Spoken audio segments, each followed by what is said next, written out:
The Bhagavad Gita, Chapter 4, Part 2, The Significance of Sacrifice.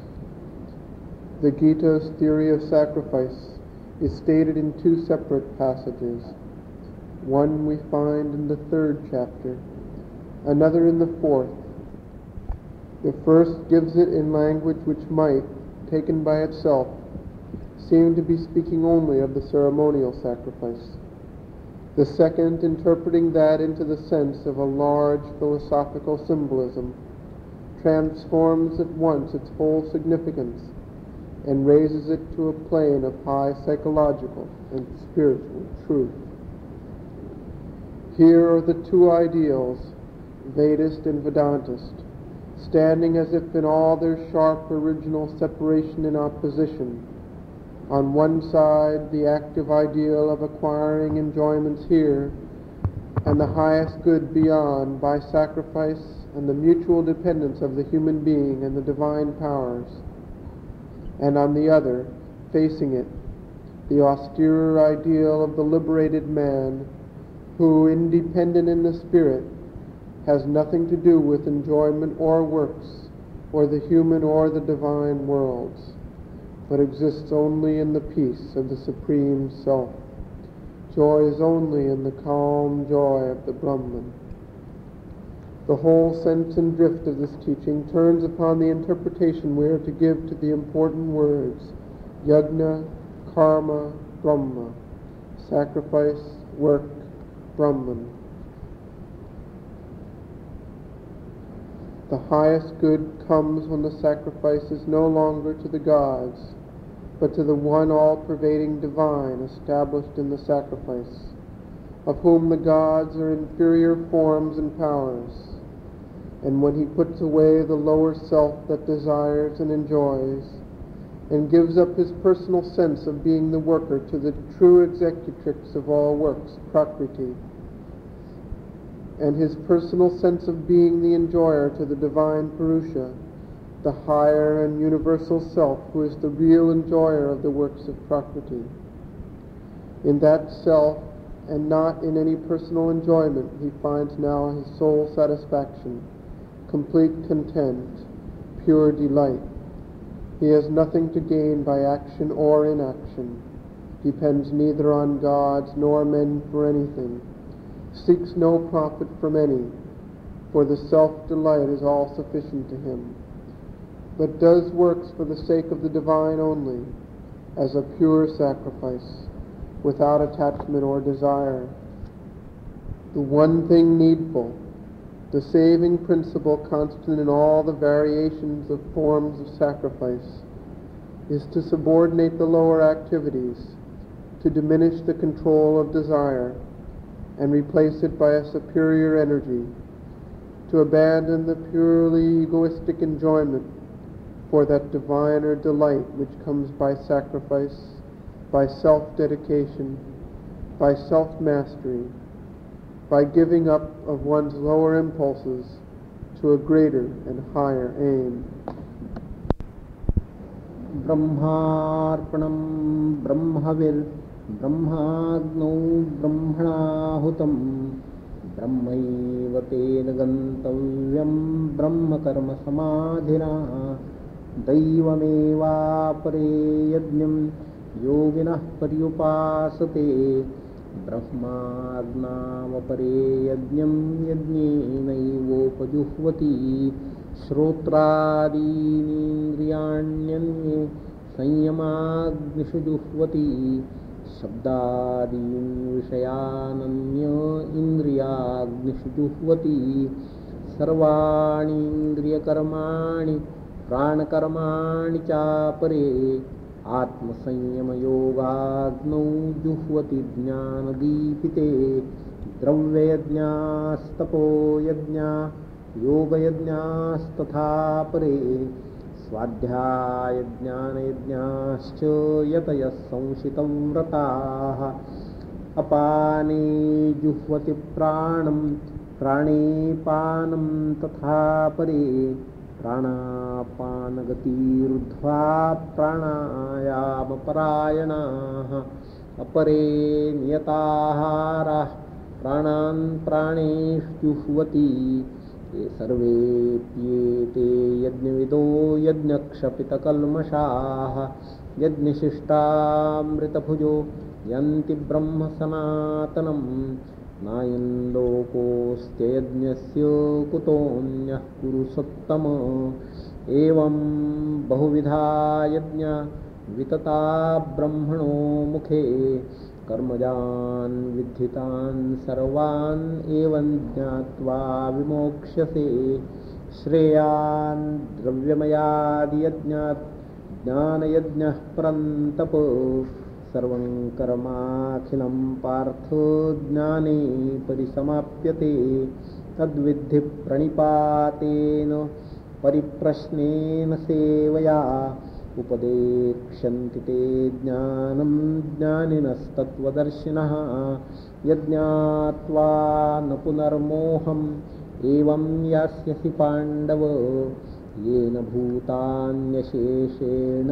द्रक्ष्यस्यात्मन्यतो मयि अपि चेदसि पापेभ्यः सर्वेभ्यः पापकृत्तमः सर्वं ज्ञानप्लवेनैव वृजिनं सन्तरिष्यसि यथैधांसि समिद्धोऽग्निर्भस्मसात् कुरुतेऽर्जुन ज्ञानाग्निः सर्वकर्माणि भस्मसात् कुरुते तथा न हि ज्ञानेन सदृशं पवित्रमिह विद्यते तत्स्वयं योगसंसिद्धः कालेनात्मनि विन्दति श्रद्धावान् लभते ज्ञानं तत्परः संयतेन्द्रियः ज्ञानं लब्ध्वा परां शान्तिमचिरेणाधिगच्छति अज्ञश्चाश्रद्दधानश्च संशयात्मा विनश्यति नायं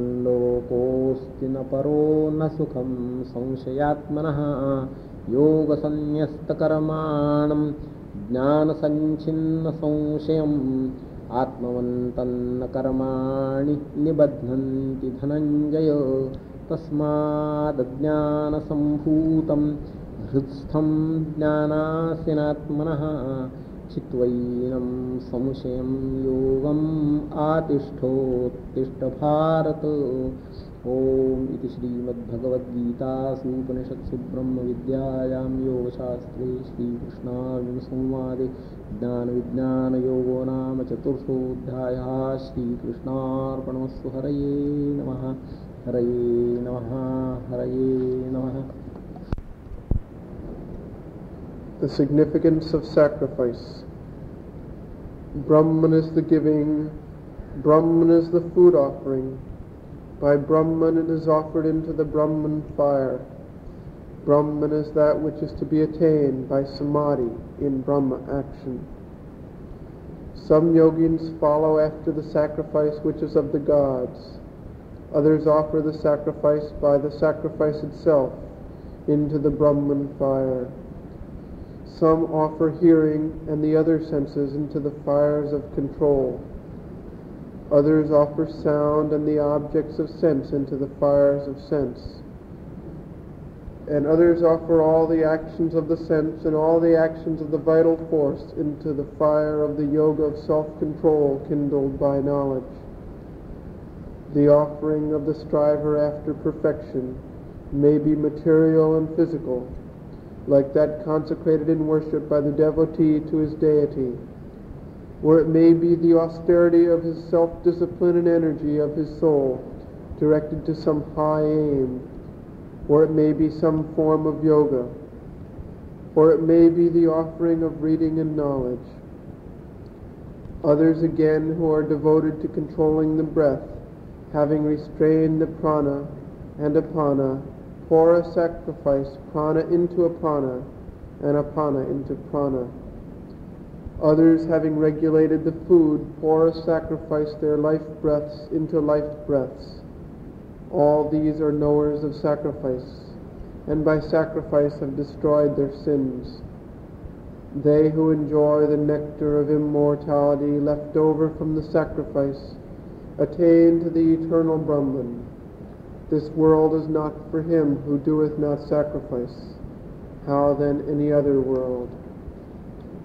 Therefore all these and many other forms of sacrifice have been extended in the mouth of the Brahman, the mouth of that fire which receives all offerings. Know thou that all these are born of work, and so knowing thou shalt be freed. The sacrifice of knowledge, O Parantapa, is greater than any material sacrifice. Knowledge is that in which all this action culminates. Not any lower knowledge, but the highest self-knowledge and God-knowledge, O Partha. Learn that by worshipping the feet of the teacher, by questioning and by service, the men of knowledge who have seen, not those who know merely by the intellect, the true principles of things, will instruct thee in knowledge. Possessing that knowledge, thou shalt not fall again into the mind's ignorance, O Pandava. For by this thou shalt see all existences without exception in the self, then in me. Even if thou art the greatest doer of sin beyond all sinners, thou shalt cross over all the crookedness of evil in the ship of knowledge.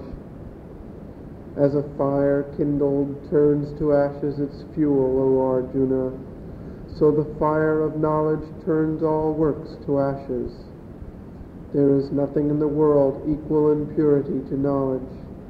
The man who is perfected by yoga finds it of himself in the self by the course of time. Who has faith, who has conquered and controlled the mind and senses, who has fixed his whole conscious being on the supreme reality, he attains knowledge. And having attained knowledge, he goes swiftly to the supreme peace.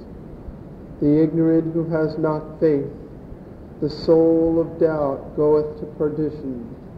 Neither this world, nor the supreme world, nor any happiness is for the soul full of doubts. He who has destroyed all doubt by knowledge, and has by yoga given up all works, and is in possession of the self, is not bound by his works, O Dhananjaya. Therefore, having cut asunder with the sword of knowledge this doubt that has arisen out of ignorance and abides in the heart, resort to yoga. Do thou stand up, O Bharata. Thus ends the 4th chapter of the Yoga of the Essential and Comprehensive Knowledge from the Bhagavad Gita Upanishad, stating the knowledge of Brahman and the science of yoga through the conversation of Sri Krishna and Arjuna. Om. Peace, peace, peace.